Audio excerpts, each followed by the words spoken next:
people are looking for something new and they're looking for something exciting. And at the end of the day, I wouldn't have put out that song if it wasn't exciting for me.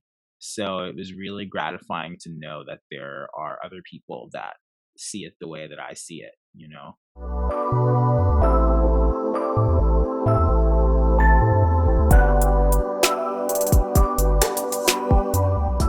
He has the phrase "no genre, all drama." He has over 240,000 monthly Spotify listeners, and you may know him from his songs "Flight of the Crows" or "Debt Collector." Please welcome Jhariah to the podcast. How are you doing today? I'm good. Although it actually is Jhariah. Jhariah. Sorry about that. All good. How are you? I'm good. I'm good. Excited to talk with you, learn a bit more about your music, the story behind it, all sorts of things. So, Yeah, totally. so just first question to jump right into it. What was your first experience with music like, or what made you start, liking music? Um, Hard to say. I mean, I think it was one of those things where I really wasn't into music as a kid. I didn't really understand it. It was really like overwhelming for me, honestly. Like I didn't like have a favorite song or like listen, have a favorite artist or anything like that. Yeah. And I think as I got older and I sort of like found like this like greater world of music, and I got really into like AMVs and stuff on YouTube. And I realized that having like a visual format for music was what really made it click for me. So like, openings to like TV shows and, again, like compilations and AMVs and stuff like that. And I think that was kind of how I initially, started to enjoy music, just like as a listener. And so with like discovering it from visual media, was there ever a moment you thought about like maybe being a filmmaker or like an editor or something like that? Or did it sort of just click that music was the part of it that you liked and you wanted to be more on the music creation side of it? Yeah, totally. I mean, up until, more recently than not, I guess, like the career path I was on was like in illustration animation. That was what I really wanted to do from when I was like 5. I wanted to draw comics, I wanted to be in animation and do paintings and murals and all that kind of stuff. Like I just wanted to be like a visual artist. And I think the more I kind of made that connection between that and music, and as those two things like kind of circled around each other, I picked up an instrument here and there. I started learning production. And I think the more and more that I progressed in those like two disciplines, the more it just started to make sense for them to come together, because I don't think either of them felt like, whether it's music or visual art, I don't think either of them felt like they fully expressed like what I wanted to express, and neither of them could say everything I wanted to say. So I eventually realized that I would kind of have to do both, if I really wanted to like feel fulfilled, and make the things that I have like visions for. Yeah. And a lot of like your cover arts and whatnot are like sort of animation, like seeming drawn. Do you make those yourself or do you like hire artists to do those? Yeah, yeah. So all of the album art is art that I do. It's all original stuff. Same with the Yeah. music videos and all the other visual things. It's all just, stuff that I think of and just start playing around with until I land on something. Yeah, that's awesome. And so, for other young artists who maybe are just now discovering music or like want to start releasing their music, what sort of tips or advice would you give to them? Um I think my biggest advice probably would just be to like trust yourself, like follow your gut, trust your tastes, and just like make stuff that makes you happy, that you like. I think that should come before any of the technical stuff, any of the theory or any of the technique. Like just having a deep understanding of what you like and what stuff speaks to you. And in a lot of ways I think learning about the more technical stuff and the theory is going to assist in that.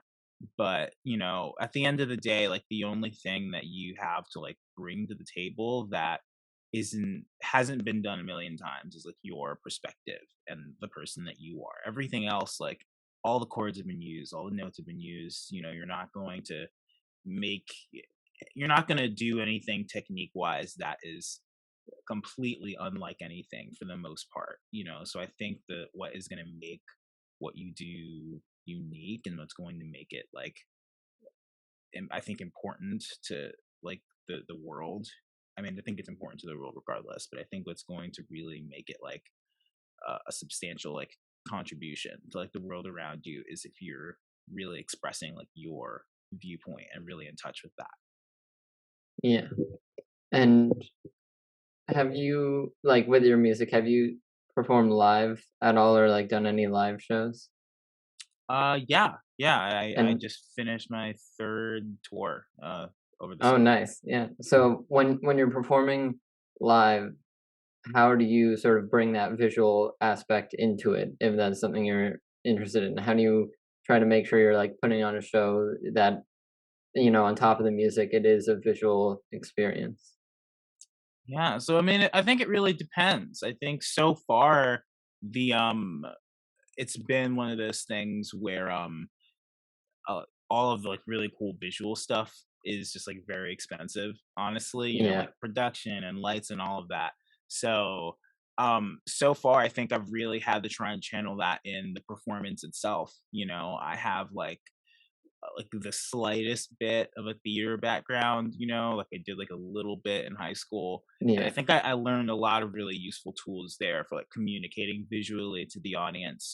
So it's like when I get on stage, I'm definitely not just like playing an instrument or singing and standing. yeah, Like, it's really like a show. I think it's very theatrical. I move around a lot. I love to jump into the crowd and kind of engage people in a way that, like, gives them something to focus on visually. And I think yeah, especially in situations where there's no production or anything like that, like, it kind of becomes like me and the band, and we are sort of the visual storytellers. But at the same time, I've been getting really into the visual elements for my upcoming show. I've been learning how to program lights and building, like, yeah, sets and stuff.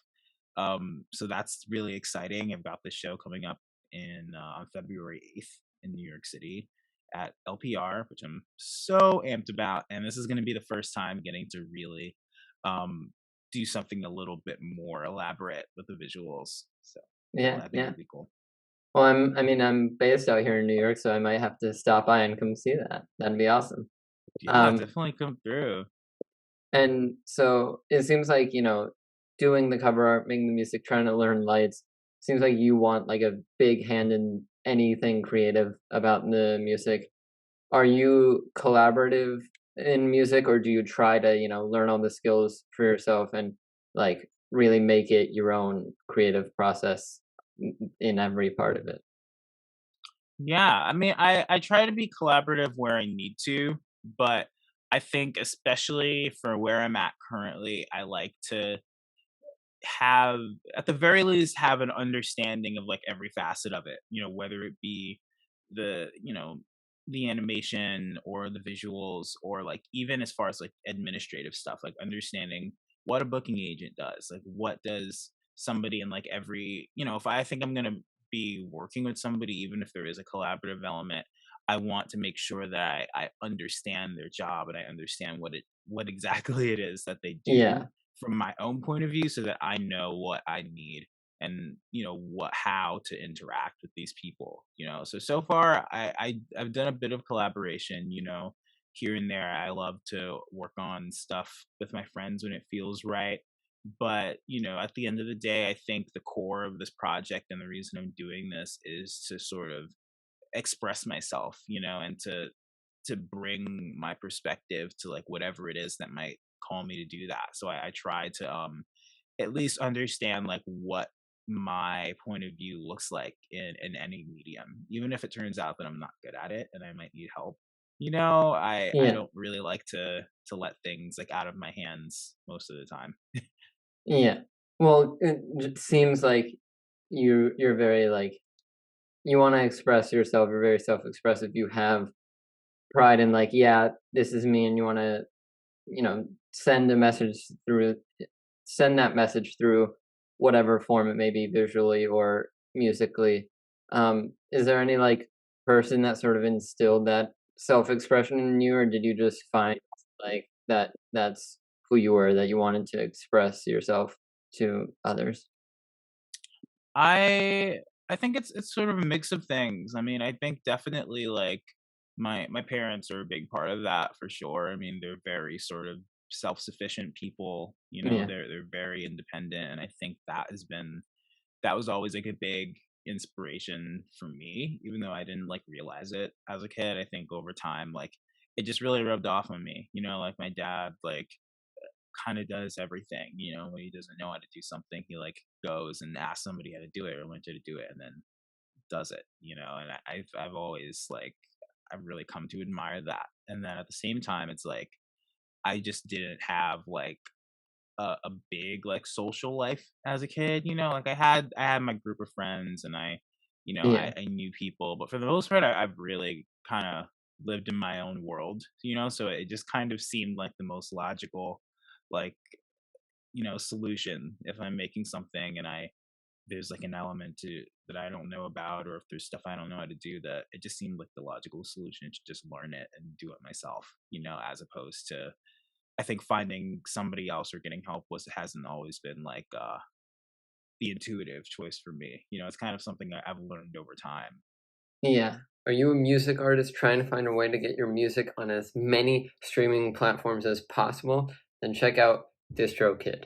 DistroKid is a super user-friendly and super easy-to-use service that will make your music available in stores like Spotify, Apple Music, iTunes, Amazon Music, YouTube, Snapchat, everything. Everything you could imagine, it's available. People will even be able to add your songs into their Instagram stories.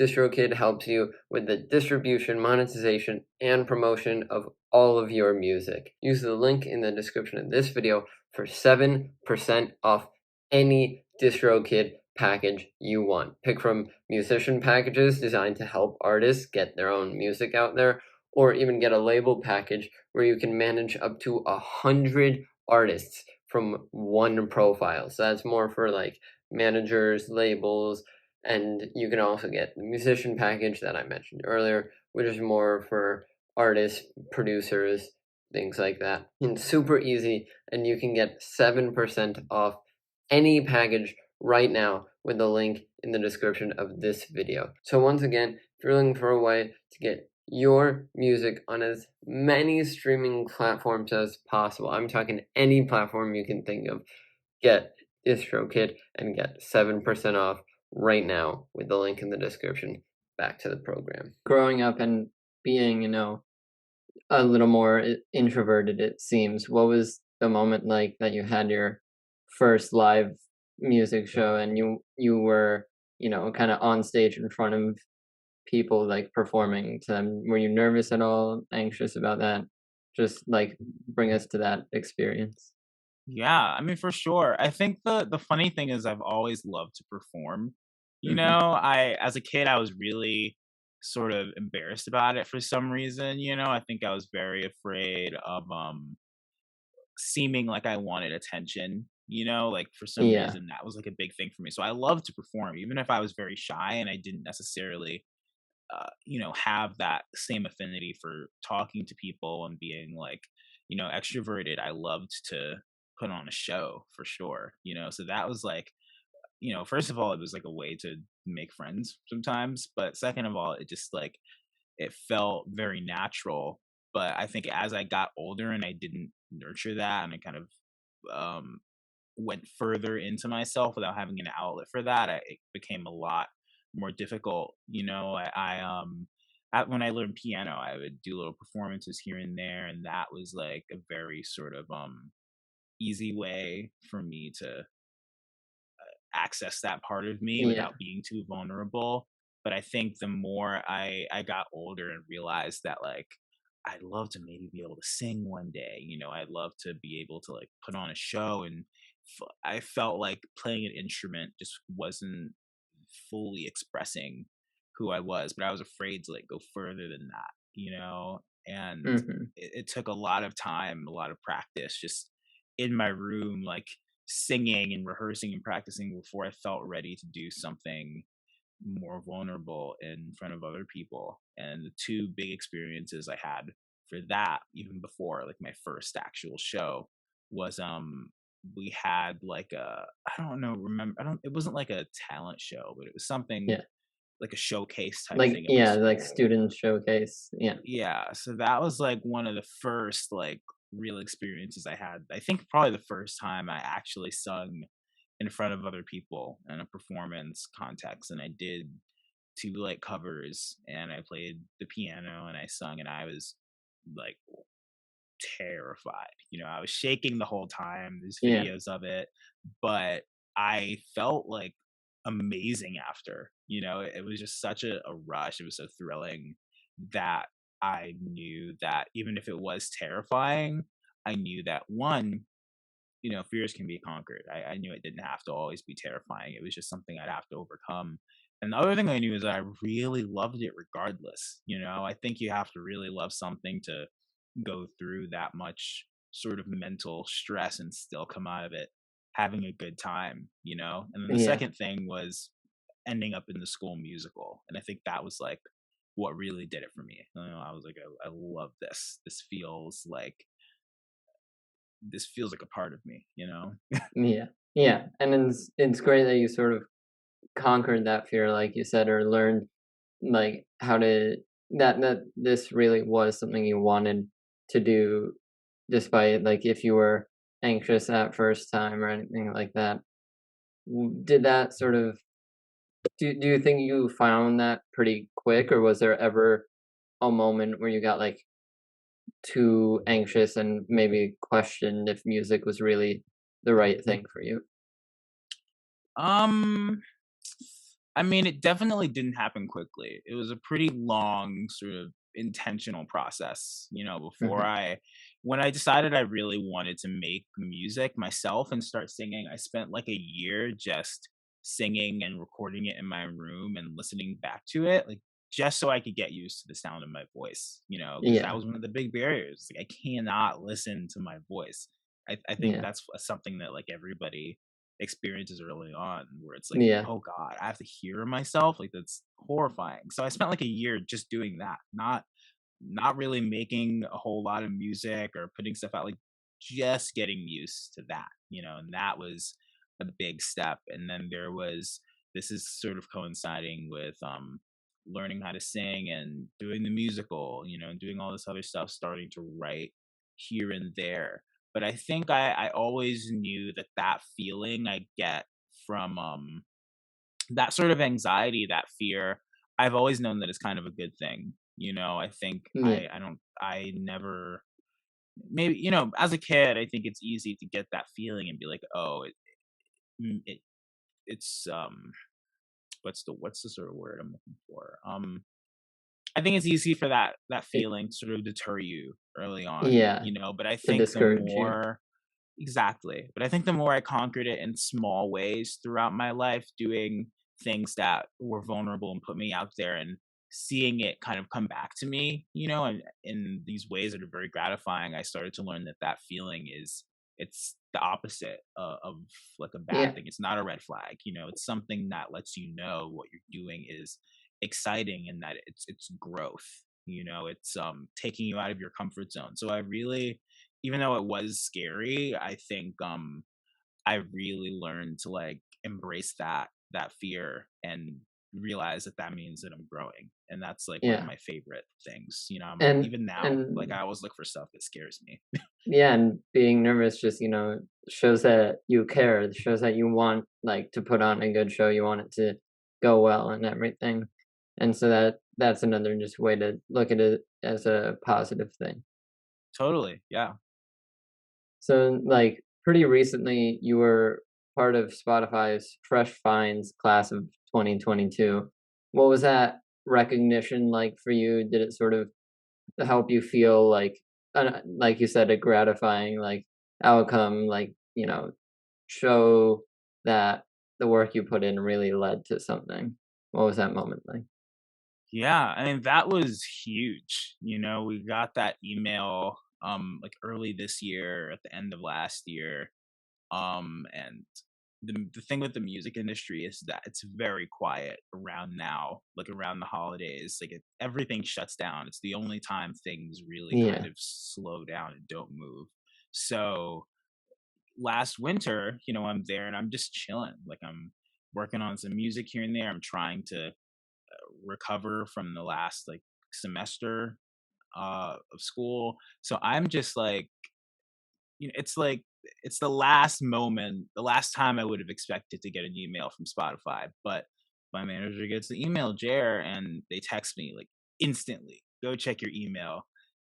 You have like this is crazy. You have to go see this. And I go, I check it, and we're both like, "No way. This is not happening." Because it's we're I'm not on a label or anything. I didn't have any real industry connections or anything yeah, like that.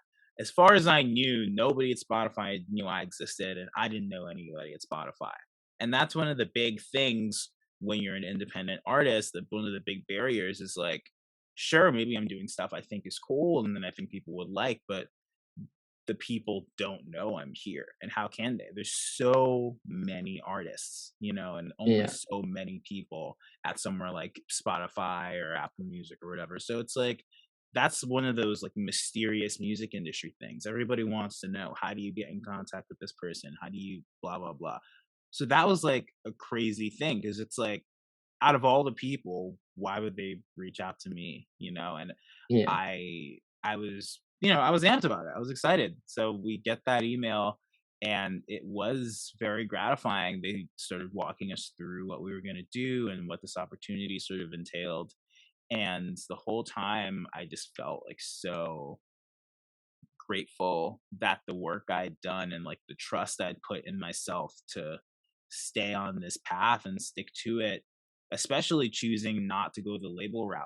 I was very sort of adamant early on about not being on a label and not sort of trading, whether it be creative control or even like financial stake in what I'm doing, for connections, for opportunities, and that's one of those things that can really kind of inhibit you. It can really stop you from yeah, going places, especially a few years ago. You tell somebody, oh, I'm going to go the independent route, and they're like, okay, well, you might become successful, you might become fans, but there are certain things that independent artists just never do.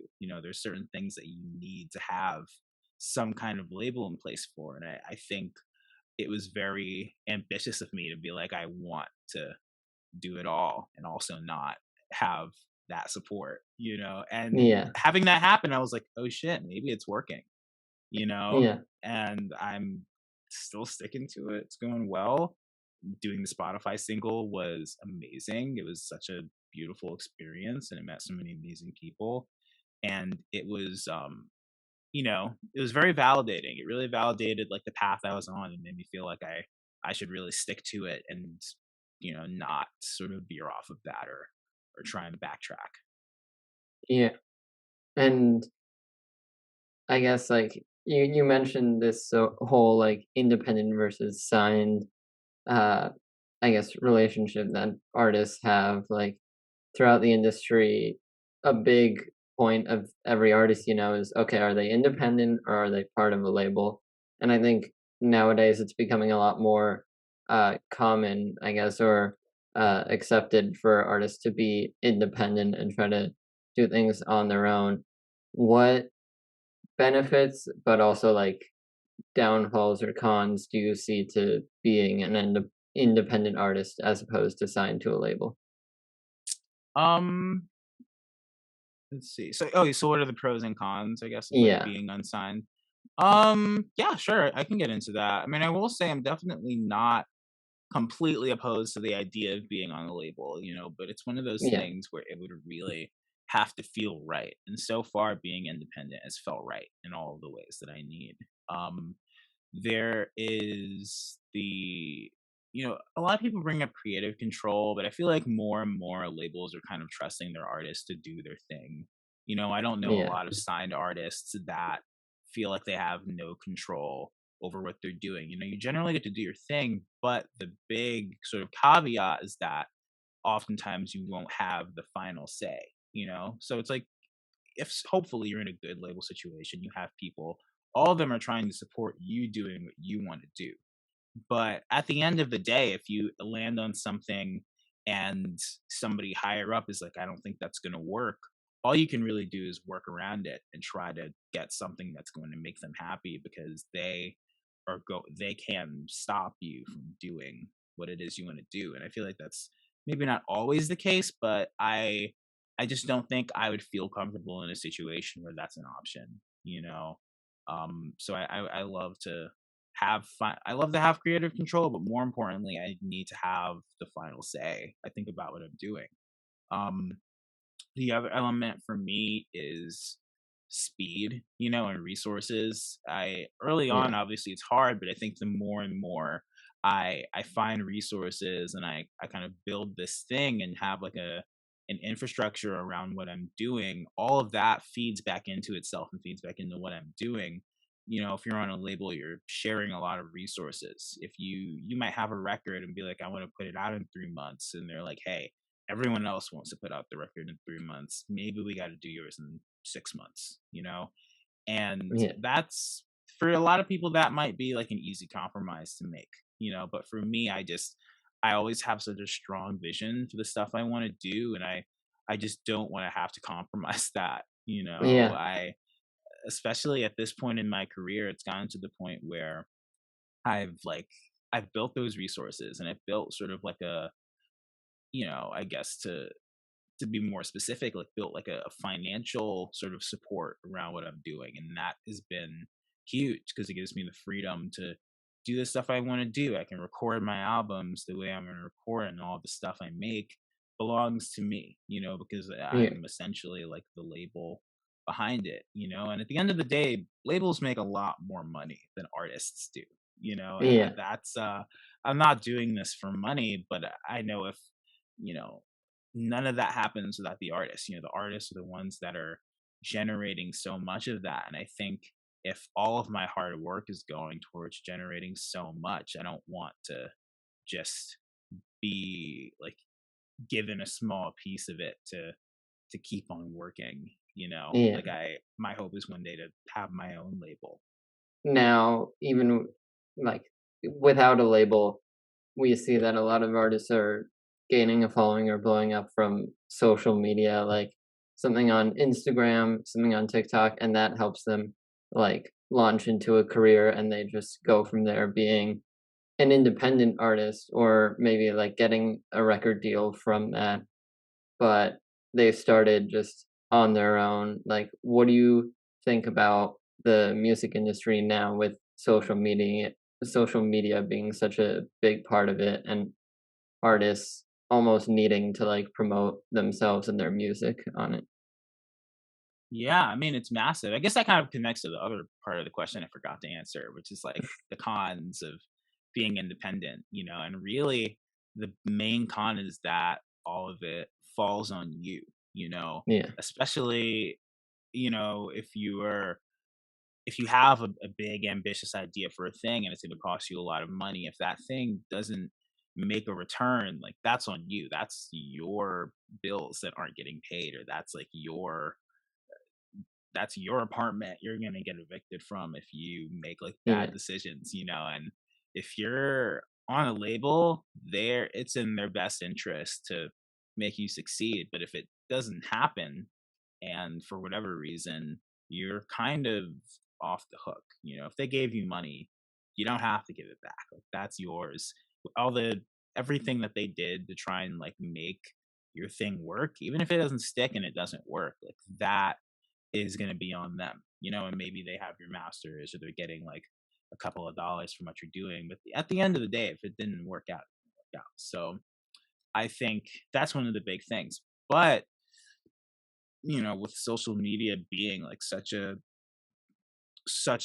core part of the music industry now, it's completely possible to garner millions of listeners like completely on your own. I mean, TikTok and Instagram and all of that like have become such huge tools for artists to connect with people to the point where, some local band, could go from being that to being like, maybe not a household name, I guess, but being like very popular very Yeah. fast, and I think it's really cool that people have access to that, because it's one of those things where if you feel like there's a very real possibility of your music reaching a lot of people and sticking, that can be the difference between a band that like fizzles out and doesn't get to move to that next level, even if they have what it takes, and a band getting there very early on and having the freedom to take risks from there. I think the big thing with being on a label is that you don't necessarily get to take as many risks because they're trying to Yeah. reduce risk. They want the highest possible chance of something happening.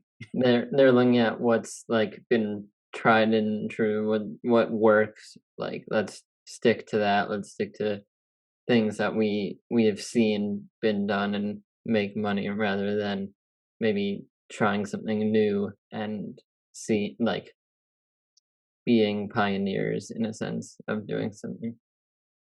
Yeah, for sure. And there are obviously exceptions to that, but I think that's the sort of general mindset. Yeah. And so when you're coming up with a new song, what does your creative process look like? Is there any one, like, way you normally come up with a song, or does it sort of just take shape however it takes shape? Yeah, it's pretty freeform, honestly. It really comes together however comes together. Yeah. Sometimes that'll be from like a movie quote, or I'll get an idea from something I saw, or I'll be talking to a friend and maybe they say something I think is really interesting and I'll write it down and that will inspire a song. I have this really long Google Doc. I do this every time I start like a new record. So there are two of them.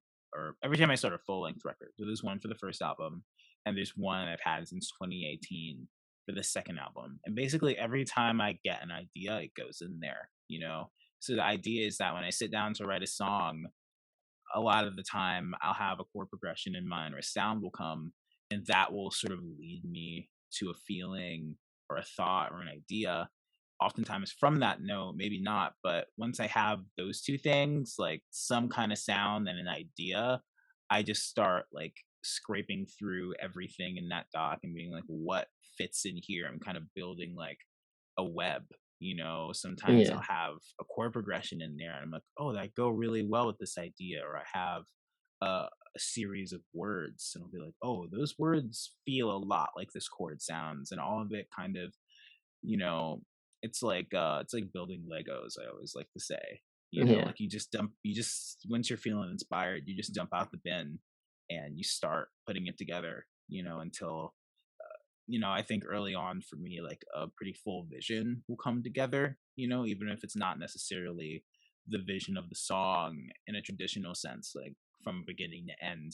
I'll know what I want it to sound like and feel like and exactly how I want it to make me react. And from there, I think it becomes, not easy, it's very difficult, but it feels sort of, I guess sort of guided, like I know where I'm trying to go, and then it's just a matter of going there.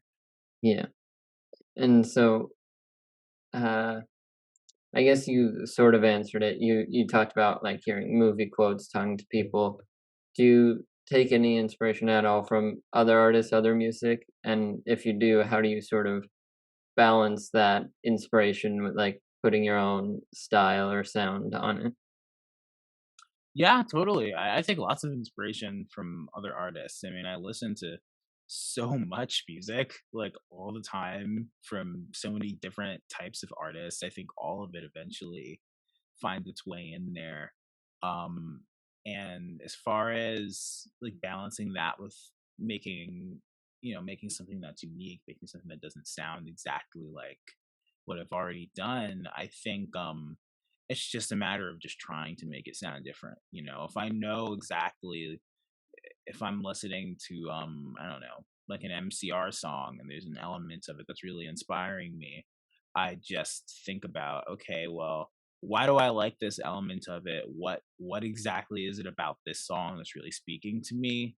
And, you know, everything else, it's like, okay, well, unless I literally have the exact same idea and exact same vision as that artist, which I think is never going to happen, you're going to land on something else. I'm Yeah. writing about things from my own perspective. I'm pulling from my entire life's experience of music, and of existing. And I think all of that, if you're intentional about channeling that and not just channeling songs you like, um, I think it'll just kind of end up sounding like your own, just naturally. Yeah. Yeah. And so a lot of artists, they say that like they release music for that, and they don't really care about the numbers or however well it does. But inevitably, that's a big part of it, and like you need sort of you need the songs to sell. You need to sell your product in order to uh make music and whatnot and be an artist. So is there a song of yours that you sort of that performed better or worse than you, like, initially thought that it would? Yeah, totally. I mean, when I'm writing songs, I'm never thinking about if it's going to do well or Yeah. anything like that. I think all of that. I was talking about this recently too. It's kind of its own separate thing. If you're say you're making songs and if you were working with like somebody who works in marketing and their job was just to get the song heard, they're not giving you feedback and being like change this, write this, like they're taking the song as it is and then they're going to do their job to the best of their ability. So I try to think of it like that, where if I'm writing songs, write the best song I can, and then once it's time to get it out there, really think about who wants to hear this and where are they and how can I reach them. But I don't know if any of the songs are really expected to do what they've done. I mean, I think the biggest surprise probably was Flight of the Crows. I mean, that was one that I felt like was very much sort of a, I don't know what I'd call like a B single, like that collective Yeah. felt like the energetic, like approachable song on the record. So it was like I think I want to really try and push that. And then Flight of the Crows just started to like take off, and I thought it was such a, like I didn't do a music video for it. I did like a lyric video and some other like small bits, but it wasn't like the centerpiece of the Yeah. record that I think people eventually would make it, and in hindsight, I look at it and like I get it now. People really have started to like help me to see things in the song that I didn't hear before, just because it was so strange and it was so sort of out there that I was like, I don't know. I think this is going to be more niche. I don't know if it's going to appeal as widely as something Yeah. that's a little simpler, but somehow it just did its thing. And I think I realized that people, not even realized, I think it was just sort of, validation that people are looking for something new and they're looking for something exciting. And at the end of the day, I wouldn't have put out that song if it wasn't exciting for me. So it was really gratifying to know that there are other people that see it the way that I see it. Yeah. Yeah. And if you had to, like, look through your discography, I guess, and pick a song that you think is, like, your sound, I guess, or, like, if you had to show someone a song of yours to give them a sense of what your music sounds like, what song would you want someone to listen to? I think it'd have to be that one. Honestly, I think Yeah. it's Flight of the Crows. Yeah. Yeah, I think Flight of the Crows really captures all of the things about my music that I've been trying to do. It's got that theatrical element. It feels very personal. It feels very emotional, and I think it sort of is like an essential like Jhariah song at this point. I mean, a lot of them feel very essential, but I think it tells like a more full story than I realized at the time. So Yeah. that's the one. Yeah.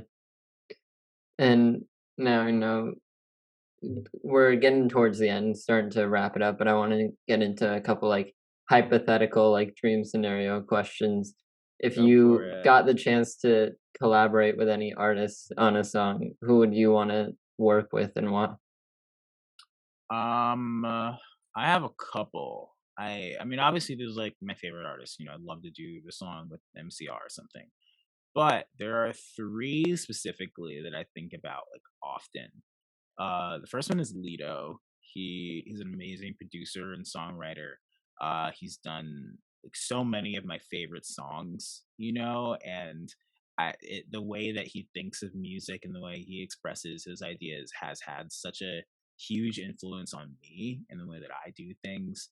So I would love to just be in a room and like make something. I think that would be pretty amazing. Uh, the second one would be water parks. I want to do a song with them so bad. Like, I hear the songs and they just resonate with me in such a specific way. How Yeah. like every once in a while, I think you're gonna find a band that just feels like they were in your brain, and Yeah. Yeah. I feel Definitely. like based off like just from the music and from hearing like the way that like Austin and the band talk about it, I feel like there's really sort of a synergy and like approaches and like a similar philosophy I think toward making music, and I always am really fascinated by that because I don't often see that. And I feel the same way about Remy Wolf, which is like the other one I was thinking about. Mhm. I really resonate with like her philosophy to making music and her process, and that's another thing where I would love to see what would happen, you know. So Yeah. those are my like dream collabs, I guess. Yeah, yeah, and in a similar, like, sense, is there any one venue or arena that's, like, on your bucket list, like, you really wanna play with your music someday? Oh yeah, totally. I mean, it's cliche, but I want to play Madison Square Garden. Like that's the Mhm. goal. Yeah, I'm trying to get there. I want to play Madison Square Garden. I want to sell that shit out and be like, "Yo, told y'all, play Madison Square Garden." yeah, yeah, So that'd be really cool. But honestly, there are a bunch of venues that are just like on my like bucket list. I want to play Irving Plaza. That was one of the first places I ever went to a show. I want to play Red Rocks. I think that'd be yeah. amazing. I want to play. I mean, I could All go on. the hits, all the hits. All of them, all the Yeah, hits, all the spots. yeah, and so, um, like, you just released your Spotify single, you've been releasing music, what's next? What's the next release you think you're gonna have, and whatever you could tell us about it, just what's coming up for Jhariah. Yeah, so there are a couple things. I think the big thing that I'm working on right now is obviously the second full length album. Mhm. There's no date on that, but it's really coming together. We've been sort of in the recording phase recently. I've been working with some friends to really bring this together from demos to final songs. So that's happening. Stay tuned. I think it's gonna be next year. Definitely next year. I don't know when, but it's happening. Yeah, Uh, the other thing in the meantime, I think a little more short term is I'm working on a little EP with some special stuff. I really want to put out some live versions of the songs and some other little goodies and things that people have been asking for. So that's yeah, on the immediate horizon as just something to just hold the people over for a little bit. The Spotify single is coming to the rest of the streaming platforms. I know people have been asking about that, so that both of those things are happening in tandem. mhm, And then the other thing I'm working on is the show, the one in February at LPR.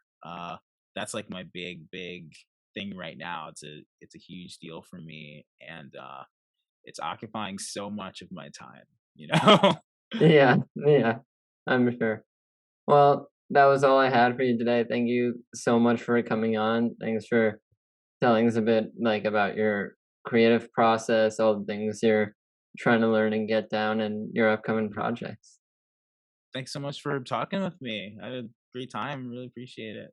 Yeah, no problem. Where can people find you online, social media, music platforms, whatever you wanna promote it.